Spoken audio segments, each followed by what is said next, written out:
that they was going to have a store up there, a full-service store. A Dollar Tree they didn't want to have, and I agree with them. They don't need a Dollar Tree up there. They need a store that's full-service. So Malele College, which is the Albany, and Hamilton, they got together and was voting against that Dollar Tree opening up there.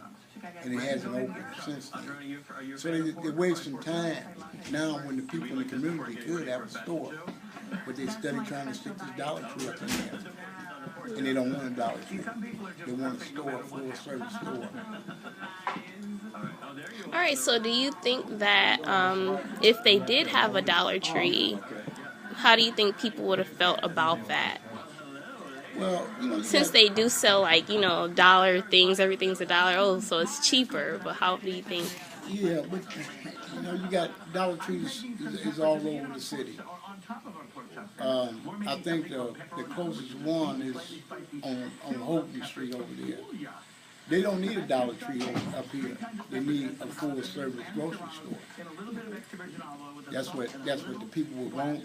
That's what they're entitled to. And that's why the Dollar Tree hasn't opened up there. And like I say, it's a waste of time because they could have a full grocery store or something up there in that corner, but they're still trying to push this Dollar Tree into it. And from my understanding, when they first started opening the Dollar Tree, they said they was going to have a full grocery store up there. Then they switched it up to this Dollar Tree. People always trying to play politics with the benefits of people would have down here. And they don't like it. They don't like it. The aldermen don't like it. I don't like it. It's supposed to be a full-line grocery store. Here they're trying to put a Dollar Tree up in there.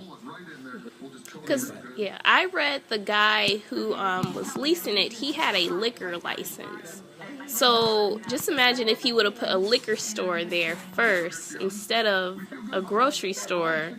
Because, it's like every, black community has, that liquor store or that chicken, rep and Dollar Tree. And those things are unhealthy for the community. Yeah. So if the man had a liquor license, they wouldn't have had that either. They would be just like the Dollar Tree going up in there. As far as a grocery store, now I don't know if you could sell liquor out of a grocery store or not. I don't know if they license for it. Anyway. But I know that if he was going to sell liquor, and it wouldn't be like a liquor store, it would be like in the grocery store, people can go and buy a beer or something. That would be all right. But as long as they had the full-line grocery store.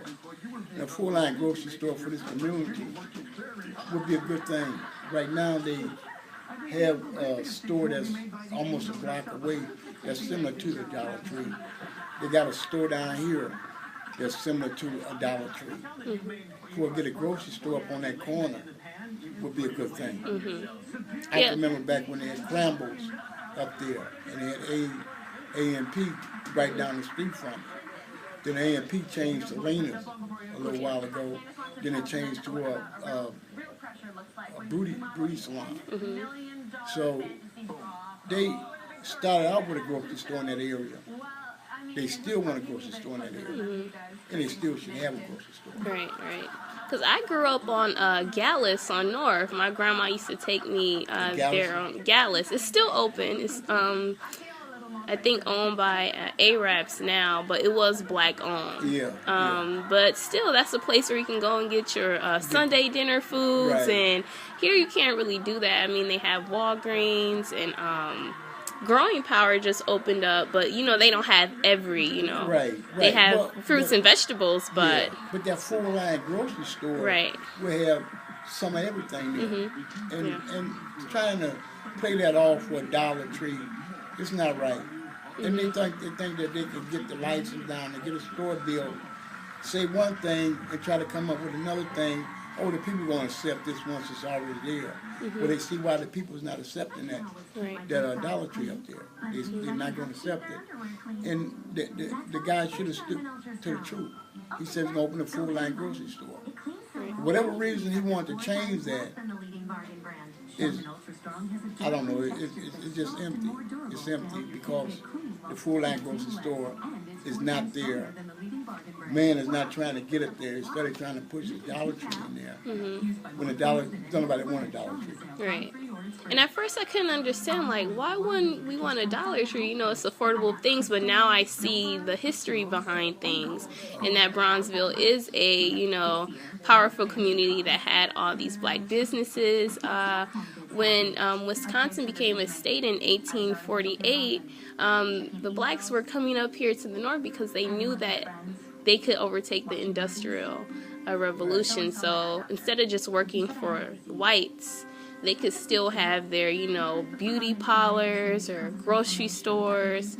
So it's, you know, still important that we still keep control of that. Yeah, it's important. And if you notice, in 1848, when Wisconsin became a state, the black community came up this way. They stayed close to the Lake Michigan, the Milwaukee River and stuff like that. So they established their communities around the lake and the rivers, on and on. So it's still true today. You want to start a community, you always try to start where there's water. All right, well, thank you so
program we got. Stop signs.